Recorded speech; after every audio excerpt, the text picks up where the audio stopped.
Hey, it's Gina with WTI. If you struggle with sparse eyebrows like I do, then you're going to want to check out this tinted eyebrow gel from Elizabeth Mott. So I definitely overplucked in the 90s and I've got some scars over my eyebrows that inhibit hair growth. So anything I can use that helps to fill in the gaps and make my eyebrows look fuller makes me super happy. I've been using this brow gel for several weeks and I really like that it does help to fill in those gaps, but without being over dramatic. I don't want to look like I painted my eyebrows on. I just want them to look a little bit more natural, but full.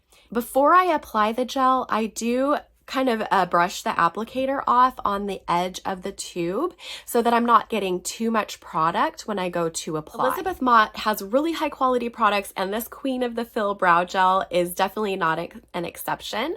I really love it and that's my point of view.